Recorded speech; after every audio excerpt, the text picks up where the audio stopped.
Imagine waking up one day and realizing you've been emotionally frozen for years. Your body moves through daily rituals, pouring coffee, checking messages, going to work. But deep inside, something is motionless. Like a bird that once knew how to fly but now just sits, watching the sky it used to soar. You feel things, yes, but nothing feels new. Nothing moves through you. You're living, but you're not alive. You keep telling yourself you're doing okay. You smile when needed, laugh at the right jokes, say, "I'm fine," just convincingly enough. But when you're alone, in the quiet moments between distractions, something inside you aches with a strange, almost unnameable weight. It's not depression. It's not anxiety. It's something more subtle, a kind of emotional paralysis. Maybe it started with that heartbreak you never really talked about, or that childhood moment you swore didn't matter but shaped every relationship since. Maybe it's the endless pressure to stay strong, functional, positive, even when something inside you is screaming. You know how to survive, but do you know how to feel? Now pause. Ask yourself, when was the last time you truly felt something raw, unfiltered, without needing to justify it, hide it, or push it away? Not a reaction, not a performance, but a real emotion, undiluted. And more importantly, why is that question so hard to answer? There's a haunting paradox here. In a world obsessed with self-expression, authenticity, and emotional intelligence, why do so many of us feel emotionally stuck? Why do we keep revisiting the same arguments, repeating the same toxic cycles, sabotaging the same kind of love, burying the same fears under different distractions? We read books, we journal, we go to therapy. We say all the right words: trauma, boundaries, healing, inner child. But deep inside, something stays untouched. Something refuses to move. And maybe the scariest part? You begin to suspect that your mind doesn't want to move forward. That, at some level, your unconscious is protecting you from change. But from what, exactly? See, what if emotional stuckness isn't just an accident of circumstance or a lack of tools? What if it's a survival strategy? What if the very part of you that's resisting change is the same part that once kept you safe? What if your emotional blocks are not flaws, but scars? And what if society, your family, your education, your culture, quietly taught you that feeling deeply was dangerous? That to function, you must suppress. That to be loved, you must adjust. That to succeed, you must silence the parts of yourself that feel too much. You weren't born emotionally stuck. You learned to be. You learned to shrink your emotional world to survive in a society that rewards numbness, labels vulnerability as weakness, and celebrates surface-level positivity as strength. So here's the great question. What if the pain of being emotionally stuck isn't a sign that you're broken, but a whisper that you're still alive? That beneath the layers of numbness, distraction, and self-protection, there is still something inside you that wants to feel again, to feel fully, even if it hurts, even if it breaks everything you thought you knew about yourself. Because the real danger isn't pain. The real danger is being numb to it. To walk through life with a quiet ache that never gets named, never gets healed, never even gets felt. And until you understand why you're stuck, every attempt to grow will feel like pushing against an invisible wall. You'll think you're healing, but find yourself collapsing in the same places. You'll fall in love, only to repeat the same fears. You'll chase freedom, only to build a different kind of cage.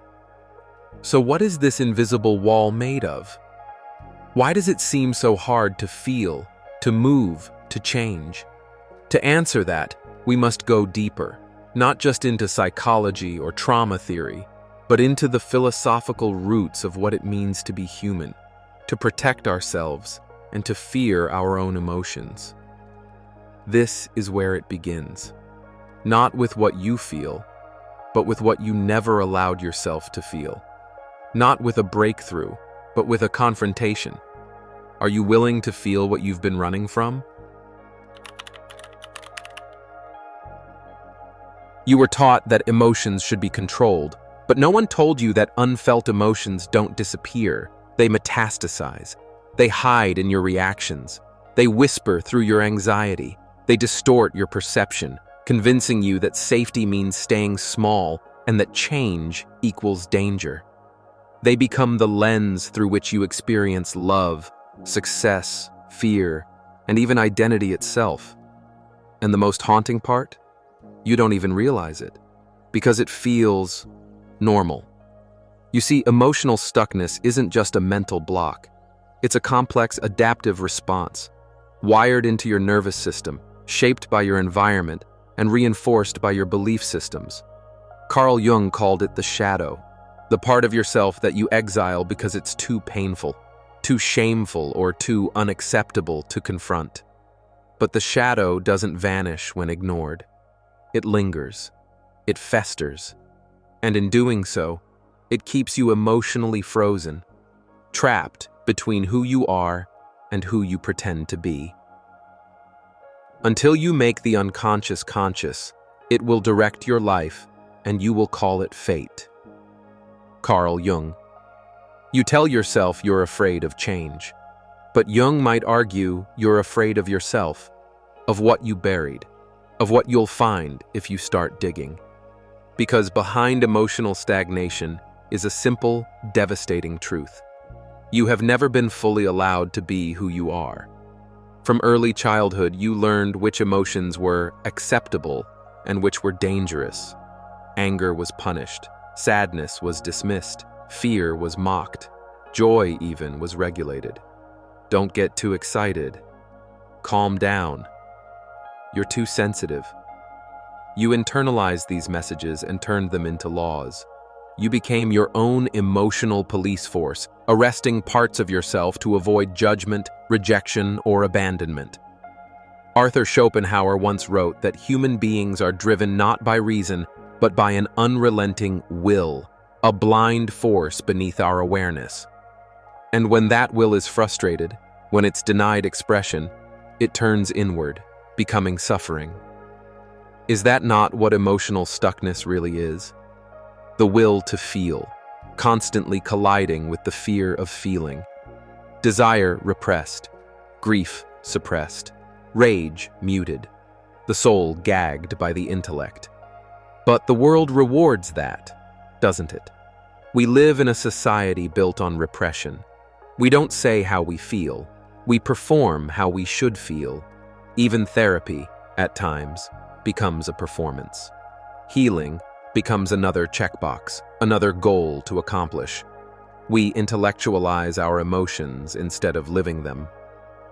This is the lie of modern emotional life, that awareness is enough.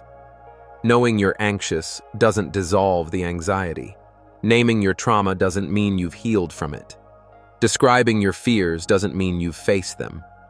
Jean-Paul Sartre would say, "This is bad faith, the self-deception we engage in to avoid the unbearable responsibility of true freedom." You cling to your emotional patterns not because you want them, but because they let you escape the weight of choosing something new. Because choosing to change means confronting the raw, unfiltered emotions you've spent your life avoiding. And what could be more terrifying than meeting the part of yourself you've silenced for decades? But it's not just about fear, it's about identity. Gabor Maté speaks of the tension between authenticity and attachment. As children, we need both. But when expressing your authentic emotions threatens your connection to caregivers, you choose attachment. You sacrifice your truth for belonging. And over time, you forget what authenticity even felt like. So you grow up emotionally stunted, not because you're weak, but because you adapted. Emotionally stuck, not because you're broken, but because it was safer to be numb. You learned to survive, but now survival is killing your soul. And this survival pattern becomes a self-reinforcing loop. You don't express how you feel, so people never really see you. So you feel isolated and misunderstood. So you protect yourself even more. So you express even less. And the cycle deepens. Over time, emotional stagnation starts to feel like identity. This is just who I am. I've always been this way. No one really understands me. But these aren't truths. They're strategies. They are scars posing as personality. And until you name that, until you see it for what it really is, you will live out the same emotional script, year after year, relationship after relationship. Friedrich Nietzsche warned us of this very trap. He believed that the greatest form of slavery was not external, it was internal. To obey a set of emotional rules you never chose, but were conditioned to follow. This is the root of emotional stuckness, not a lack of tools or strength or desire, but a soul caged by rules it didn't consent to. So here we are. You've survived your past, you've learned to function, you've even begun to reflect, but the wall remains. Not because you're incapable of change, but because your body, your mind, your very being learned that change was dangerous, and you can't think your way out of what you felt your way into. So the question now becomes, what is the cost of staying stuck? Not just for you, but for the life unlived, the love unexpressed, the self unfulfilled? You've spent your life building walls. Now it's time to see what happens when you start tearing them down. Because on the other side of emotional paralysis is not just pain, it's freedom. And to get there, you must first see the prison you're in. It doesn't announce itself with sirens or screaming voices. Emotional stuckness creeps in like a slow fog. Quiet, patient, unnoticed. You wake up a little more tired each morning. You laugh a little less freely. The things that once lit your soul on fire now feel like distant memories. Not painful, not dramatic, just numb. You tell yourself you're fine, but something sacred has gone quiet inside you. And the world keeps moving, faster, louder. So you move with it, hoping movement will substitute for meaning. But it doesn't, because the damage isn't on the surface. It's existential. You begin to see the world not as it is, but through the lens of your own unresolved wounds. A friend doesn't text back? Rejection. A partner asks for space? Abandonment. A colleague offers feedback? Personal attack. The outside becomes distorted by the inside, and you don't even realize it's happening. You think you're protecting yourself, but what you're really doing is repeating. You are reliving the same wounds in new costumes, and every time you avoid feeling something, it gets stronger, not weaker. That's the first consequence of emotional stagnation, repetition disguised as life. You'll find yourself in the same kinds of relationships, partners who don't see you, friends who take more than they give, workplaces that devalue your voice. You'll tell yourself, people are just like this, without realizing. You are unconsciously choosing the familiar over the unknown. Why? Because to break the pattern means feeling something you weren't allowed to feel before. It means facing the pain beneath the numbness. Neuroscience confirms this. The brain, wired for survival, doesn't prioritize growth. It prioritizes familiarity. Even if the familiar is painful, it feels safe because it's predictable. Your nervous system would rather repeat a known suffering than face the chaos of the unknown. This is how trauma lives on, not as a memory, but as a pattern. A loop you can't see because you've always lived inside it. But the consequences go deeper still. If you stay emotionally stuck long enough, your identity begins to mold around it. You stop dreaming. You stop believing you can change. You settle for okay because greatness feels unreachable. You start calling your numbness maturity. You call your fear of vulnerability wisdom. You wear your emotional armor like it's part of your skin. And slowly, without even realizing it, you start betraying yourself in subtle ways. You say yes when you mean no. You smile when you want to scream. You stay silent when your soul begs to speak. And each small betrayal chips away at something precious, your inner aliveness. This deadening of the spirit doesn't always look like despair. Sometimes it looks like stability, a predictable job, a quiet marriage, a nice home. But underneath it all, disconnection from yourself, from others, from life. Aldous Huxley warned that the most dangerous kind of control is the one that makes people love their servitude. In today's world, emotional numbness is marketed as success. Look how well you manage everything. Look how in control you are. Look how nothing affects you anymore. But this isn't strength. It's emotional anesthesia. A life lived in grayscale. And the irony? We try to fix it by numbing even more, with endless scrolling, with overworking, with substances, with positive thinking that's really just repression in disguise. Because to feel again means risking pain, and we're taught that pain is failure. But what if that's a lie? What if the real failure is a life lived without feeling? What if the most dangerous thing isn't breaking down, but never breaking open? This emotional deadness spreads, not just in your personal life, but through culture. Societies built on repression create systems that reward obedience over authenticity. Children are taught to perform, not to feel. Men are told to be strong, not vulnerable. Women are told to be nice, not angry. Entire generations grow up fluent in productivity, but illiterate in emotion. We end up with a world full of high-functioning, emotionally broken people. People who look fine on the outside but are drowning inside. People who can build companies, lead countries, even inspire millions, yet can't sit alone in silence without reaching for a distraction. We talk about mental health, but we fear emotional truth. Because to tell the truth would mean admitting how disconnected we've become from our pain, from each other, from ourselves. And this is the final, quietest consequence. You forget who you are. Not just what you want or what you feel, but something deeper. You forget that you were born whole. That feeling wasn't a problem. It was your compass. That pain wasn't weakness. It was your soul trying to speak. And you can only ignore that voice for so long before something begins to wither.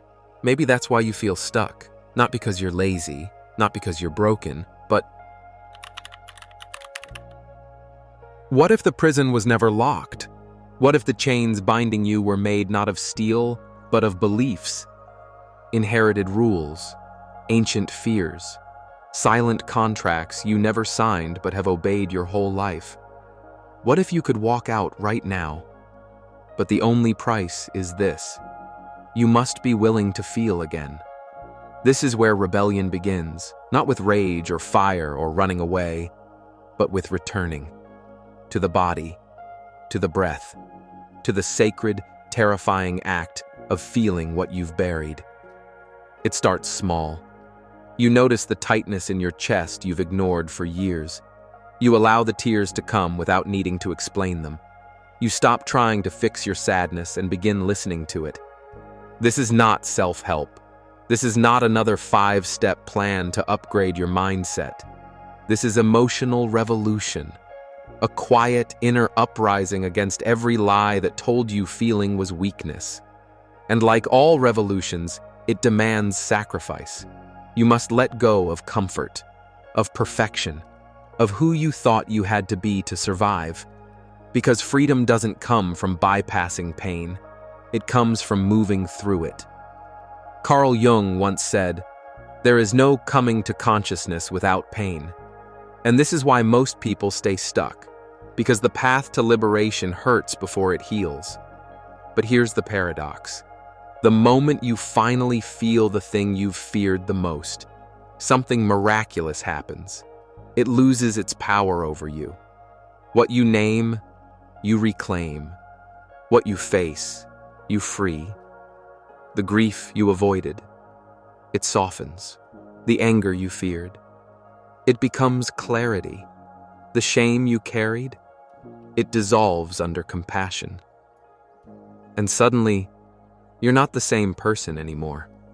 Not because you added something new, but because you stopped hiding what was always there. This rebellion is not external. It's a revolt against the inner tyranny that told you to suppress, to adapt, to conform. Become who you are, Nietzsche urged, not as a slogan, but as a sacred command. But to become who you are, you must first confront who you're not. You're not the strong one who never cries. You're not the peacemaker who always stays silent. You're not the achiever who outruns emptiness with success. Those are roles you learn to play, to be loved, accepted, safe. The rebellion begins when you put them down, when you stop performing healing and start embodying it. That doesn't mean perfection. It means presence. It means sitting in discomfort without abandoning yourself. It means telling the truth, not just to others, but to yourself. I am angry. I am afraid. I don't know who I am anymore. Truth is the first step out of numbness. Because when you tell the truth, the emotional dam breaks, and what flows out isn't just pain. It's life, aliveness, energy, connection. And in that moment, you realize you were never broken. You were just disconnected. Disconnected from your body, from your emotions, from your essence. And reconnection isn't a concept. It's a practice. Messy, non-linear, sacred. It looks like breathing deeply when anxiety grips your chest. It looks like saying no when your conditioning screams, "Be nice." It looks like crying in your car because you finally stopped holding it all in. And slowly, you begin to trust yourself again. Not the polished version, but the raw one. The one who feels everything. The one who once silenced their pain to survive, but now is ready to live. This rebellion is not a path for the faint-hearted. It is the work of warriors, not those who conquer others, but those who dare to face themselves. The ones who stop numbing and start noticing, who stop hiding and start honoring, who stop performing and start becoming. And make no mistake, this work ripples outward. The more you reclaim your emotions, the more permission you give others to do the same. You become the kind of presence that heals, not by fixing, but by feeling. You bring authenticity into spaces starving for truth. You become dangerous, not because you hurt others, but because you can't be manipulated by a system that profits off your suppression. This is how revolutions begin. Not in the streets, but in the silence of your own body. The moment you choose to feel instead of flee, to stay instead of shrink, to turn inward even when it burns. You are not meant to be emotionally frozen. You are not meant to live behind a mask. You were made to feel, to rage, to grieve, to ache, and to rise. You are not stuck because you're weak. You are stuck because you're ready. Ready to shed what no longer fits. Ready to unlearn. Ready to rebel against a life of emotional exile. And when you do, the numbness begins to thaw. The fog begins to lift. And something ancient awakens inside you. Something that was never broken. Only buried. Only waiting. So the question is no longer, how do I get unstuck? The real question is, are you ready to feel what freedom requires? Because on the other side of repression is resurrection. What if this was never about healing? What if healing is only a doorway, not a destination? What if everything you've been chasing, happiness, peace, confidence, clarity, was always a byproduct, not a goal? Because the truth isn't found in becoming something else. It's found in remembering who you were before the world told you to forget. Imagine this. You, as a child, full of wonder. You cried when you were sad, laughed without asking for permission. You didn't filter your truth. You didn't shrink to make others comfortable. You were, without effort, without shame. And then life began its quiet erasure. The shame, the silence, the stories. Be strong. Don't cry. Smile more. Don't be too much. Fit in. Tone it down. Be what we need you to be. And so you adapted. You put parts of yourself in boxes and buried the key. You learned how to be loved at the cost of being whole. But here is the most powerful realization. You cannot heal what you still believe must remain hidden. You cannot become free until you no longer fear your full self. Because your healing was never about returning to normal. It was about liberation. The liberation of your truth, your rage, your softness, your sacred complexity. Carl Jung wrote, "The privilege of a lifetime is to become who you truly are." And yet most people die as a collection of defenses, not because they didn't want to live, but because they were never taught how. You've been taught how to manage emotions, but not how to honor them. You've been taught how to function, not how to feel. And so your life becomes a performance. You wear the right masks, say the right things, pretend at joy. But deep within, your soul aches with a question it doesn't yet know how to speak. Who am I when I'm no longer afraid to feel? Because this is the ultimate truth. You are not stuck, you are silenced, and the voice you are missing is your own. That voice didn't disappear. It was just buried under layers of survival, layers that once protected you. But now, if you're brave enough, they can be peeled away. The moment you stop resisting your emotions, they stop defining you. You are not your pain. You are not your fear. You are the one witnessing them. You are the awareness underneath the story, the space that can hold sorrow and still choose love, the stillness beneath the storm. That is what you've been searching for all along. Not healing, not success, not even happiness. But home. A place where all of you is allowed. Where nothing has to be fixed to be felt. Where your humanity is no longer a problem to solve, but a mystery to embrace. And once you return to that place, once you feel the truth of who you are beneath the masks, you no longer need to be unstuck. Because you realize you were never stuck. You were just waiting for yourself. And now you're here, breathing, open, alive. It won't always feel good. Freedom isn't always blissful. It's honest. It's raw. It's wild. It breaks you open in places you thought were long dead. But in that breaking, something real is born. And that is the final, most powerful truth. Your emotions are not problems to fix. They are doorways to your wholeness. Grief is not an enemy. It's a guide. Anger is not danger. It's a boundary you were never taught to claim. Fear is not weakness. It's a signal that something sacred needs your attention. And love? Love isn't something you earn by being perfect. It's something you return to the moment you stop abandoning yourself.